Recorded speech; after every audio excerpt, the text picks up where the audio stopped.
Everyone, welcome to GS career academy. आज है 19 फरवरी 2022 और 19 फरवरी से रिलेटेड जितने भी इंपॉर्टेंट करंट अफेयर के क्वेश्चन बन सकते हैं उन सभी को इस वीडियो में डिस्कस करेंगे। साथ में सभी करंट अफेयर से रिलेटेड मैं आपको फैक्ट भी बताऊंगा, तो आप इस वीडियो को एंड तक जरूर देखिएगा। आज के करंट अफेयर की पीडीएफ फाइल आप हमारे Telegram group GS career academy से डाउनलोड कर सकते हैं। तो स्टार्ट करते हैं आज के पहले इंपॉर्टेंट क्वेश्चन के साथ। पहला क्वेश्चन है, यूनिफाइड पेमेंट इंटरफेस यानी यूपीआई को स्वीकार करने वाला पहला विदेशी राष्ट्र कौन बना है? तो अभी नेपाल ने यूपीआई को अपने देश में भी स्वीकार कर लिया है। तो इस क्वेश्चन का राइट आंसर क्या हो जाएगा? Option third, Nepal. अब बात कर लेते हैं यूपीआई होता क्या है। तो यूपीआई की मदद से ही आप लोग पर्सन टू पर्सन या फिर पर्सन टू मर्चेंट पेमेंट कर पाते होंगे अपने मोबाइल के द्वारा। आगे बात कर लेते हैं, यूपीआई भारत में किसके द्वारा संचालित किया जाता है?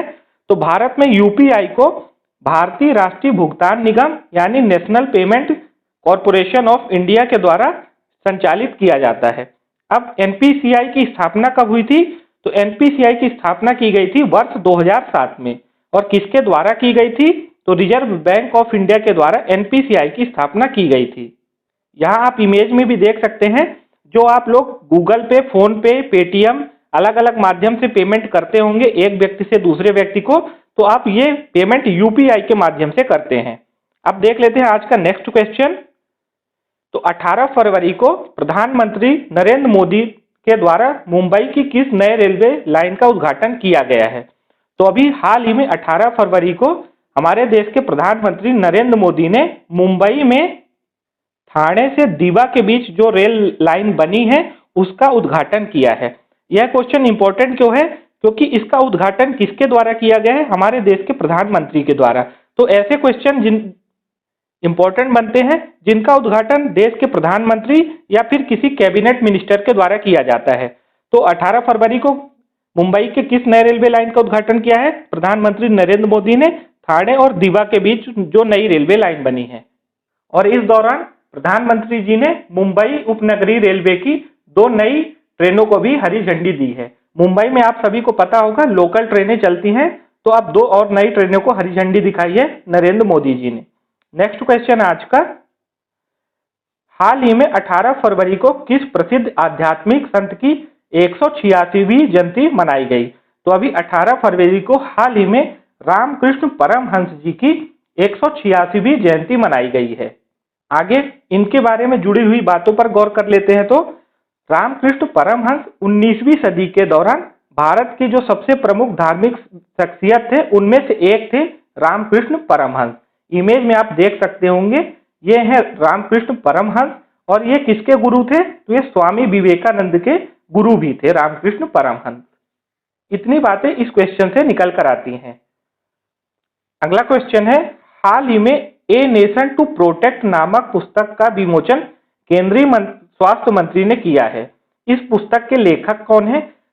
बहुत ही ज्यादा महत्वपूर्ण पुस्तक है ए नेशन टू प्रोटेक्ट।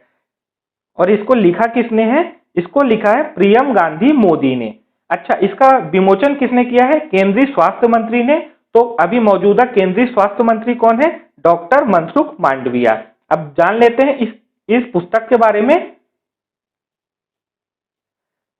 यह पुस्तक पिछले 2 वर्षों में जो कोविड-19 के खिलाफ भारत की लड़ाई लड़ी जा रही है उसमें पीएम मोदी के नेतृत्व को उजागर करती है। साथ में यह पुस्तक भारत सरकार द्वारा कोविड-19 महामारी के दौरान जो कदम उठाए गए थे, जैसे कि लॉकडाउन था, पूर्ण लॉकडाउन, जनता कर्फ्यू, सोशल डिस्टेंसिंग, इन सभी बातों पर प्रकाश डाला गया है इस पुस्तक के अंदर। पुस्तक का नाम क्या है? A nation to protect. और इसको लिखा किसने है? प्रियम गांधी मोदी ने। अगर आप लोग पुस्तक पढ़ने में रुचि रखते हैं तो इस पुस्तक को आपको जरूर पढ़ना चाहिए। नेक्स्ट क्वेश्चन है आज का, किस राज्य के जल परिवहन विभाग द्वारा सौर ऊर्जा से चलने वाला भारत का पहला बैक वाटर क्रूज यानी क्रूज वेसल लॉन्च करने की घोषणा की गई है? तो ध्यान क्या देना है कि यह भारत का पहला बैक वाटर क्रूज होगा जो कि सोलर एनर्जी से चलेगा यानी सौर ऊर्जा से। और यह किस राज्य में चलाया जाएगा? तो यह केरल राज्य के कोच्चि में चलाया जाएगा। यहाँ पर आप इमेज में देख सकते हैं, यह एक डबल डेकर क्रूज वेसल है और इसके ऊपर आप यहाँ देख सकते हैं सोलर पैनल लगाए गए हैं तब जिसके माध्यम से यह क्रूज को पानी के अंदर चलाया जाएगा। इसमें बैठक क्षमता कितनी है? तो इसमें 100 सीटों की बैठक क्षमता है, जिसमें 100 सीटों में टोटल 200 आदमी बैठ सकते हैं, यानी एक सीट ऐसी बनाई गई है जिसमें 2 आदमी बैठ सकते हैं। नेक्स्ट क्वेश्चन देख लेते हैं अब। हाल ही में किस प्रसिद्ध उद्योगपति को पाकिस्तान सरकार ने देश का दूसरा सबसे बड़ा सर्वोच्च नागरिक पुरस्कार दिया है?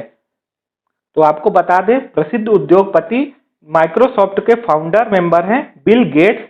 वह पाकिस्तान के दौरे पर गए हैं और उनको ही पाकिस्तान सरकार के द्वारा वहां का दूसरा सबसे बड़ा सर्वोच्च नागरिक पुरस्कार दिया गया है। इस पुरस्कार का नाम क्या है? तो इस पुरस्कार का नाम है हिलाल ए पाकिस्तान। क्या है? हिलाल ए पाकिस्तान। और किसके द्वारा दिया गया है? तो पाकिस्तान के राष्ट्रपति हैं आरिफ अलवी, उनके द्वारा ही यह पुरस्कार बिल गेट को दिया गया है। अब पाकिस्तान की बात आती है तो पाकिस्तान के मौजूदा प्रधानमंत्री कौन है? इमरान खान। भारत का सर्वोच्च नागरिक पुरस्कार क्या है? आप सबको पता ही होगा, भारत रत्न। नेक्स्ट क्वेश्चन अब देख लेते हैं। हाल ही में किस आईपीएल टीम के हेड कोच साइमन कैटिज ने अपने पद से इस्तीफा दे दिया है? तो साइमन कैटिज, जो कि सनराइजर्स हैदराबाद टीम के हेड कोच हैं, उन्होंने अपने पद से इस्तीफा दे दिया है। साइमन कैटिज किस देश से संबंधित है? तो साइमन कैटिज ऑस्ट्रेलिया के पूर्व क्रिकेटर हैं, जो कि पहले सनराइजर हैदराबाद के कोच थे और उन्होंने हाल ही में अपने पद से इस्तीफा दे दिया है। नेक्स्ट क्वेश्चन अब देख लेते हैं। हाल ही में किस राज्य सरकार की उच्च न्यायालय ने राज्य सेवा परीक्षा में 33% ओबीसी आरक्षण पर रोक लगा दी है? तो अभी मध्य प्रदेश की उच्च न्यायालय ने वहां पर जो 33% ओबीसी आरक्षण दिया गया था उस पर रोक लगा दी है। यह फैसला मध्य प्रदेश के उच्च न्यायालय के द्वारा दिया गया है। तो मध्य प्रदेश का उच्च न्यायालय कहाँ है? मध्य प्रदेश के जबलपुर शहर में मध्य प्रदेश का उच्च न्यायालय है। और इस मध्य प्रदेश के उच्च न्यायालय के मौजूदा चीफ जस्टिस कौन है? रवि मलिमत, जिन्होंने ही यह फैसला सुनाया है। नेक्स्ट क्वेश्चन देख लेते हैं अब। हाल ही में पक्षियों की प्रजाति लॉन्ग बिल्ड डोविचर भारत में पहली बार किस झील में देखी गई है? तो लॉन्ग बिल्ड डोविचर जो कि भारत में पहली बार देखी गई है और किस झील में देखी गई है? तो यह पुलिकट झील में पहली बार देखी गई है। पुलिकट झील किस राज्य में है? तो पुलिकट झील भारत के तमिलनाडु राज्य में है। इस प्रजाति की विशेषता क्या है? तो इस प्रजाति की विशेषता यह है कि यह एक चिड़ियों की प्रजाति है और इसकी जो चोंच होती है वह इसके सर से 2 से 3 गुना ज्यादा बड़ी होती है। और साथ में यह पक्षियों की प्रजाति जमीन में ही अपना घोंसला बनाती है। अब नेक्स्ट क्वेश्चन देख लेते हैं। हाल ही में किसने तंबाकू छोड़ो ऐप लॉन्च किया है? तो तंबाकू छोड़ो ऐप को अभी हाल ही में WHO के द्वारा लॉन्च किया गया है। तो इस क्वेश्चन का राइट आंसर क्या हो जाएगा? Option 4 WHO। अब बात आती है यहाँ पे WHO की। तो WHO का फुल फॉर्म क्या होता है? World health organization. इसकी स्थापना कब हुई थी? 7 अप्रैल 1948 को। इसका हेडक्वार्टर कहाँ पे है? जेनेवा शहर में। और इसके मौजूदा डायरेक्टर जनरल कौन है? टेड्रस अधानो गिब्रियस। कौन है? टेड्रस अधानो गिब्रियस। नेक्स्ट क्वेश्चन है, हाल ही में किसने वेस्ट टू वेल्थ क्रिएशन कार्यक्रम शुरू किया है?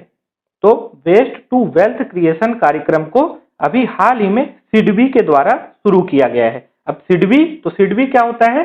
Small industries development bank of India. Full form आपको ध्यान रखना है, क्या है? Small industries development bank of India. इसकी स्थापना कब हुई थी? 1990 में। और इसका मुख्यालय कहाँ है? लखनऊ शहर में सिडबी का मुख्यालय है। नेक्स्ट क्वेश्चन देख लेते हैं अब। हाल ही में किस देश ने सोलोमन द्वीप पर अपना दूतावास खोलने की घोषणा की है? तो सोलोमन द्वीप पर अमेरिका के द्वारा घोषणा की गई है कि वह अपना दूतावास खोलेगा।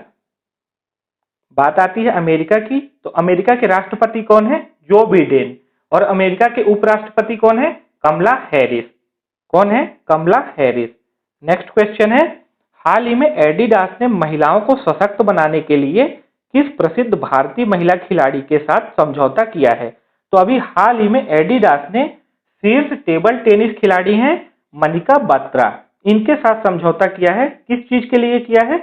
महिलाओं को सशक्त बनाने के लिए, यानी विमेन एम्पावरमेंट के लिए। अब आज का नॉलेज बूस्टर आपके लिए। तो आपने सुना होगा पहले भारतमाला परियोजना के बारे में। अगर नहीं सुना है तो आज आपको इसके बारे में कुछ महत्वपूर्ण जानकारी दे देते हैं। यह कार्यक्रम कब से चलाया जा रहा है? तो भारतमाला कार्यक्रम को सड़क परिवहन और राजमार्ग मंत्रालय द्वारा 2017-18 में शुरू किया गया था। इसका उद्देश्य क्या है?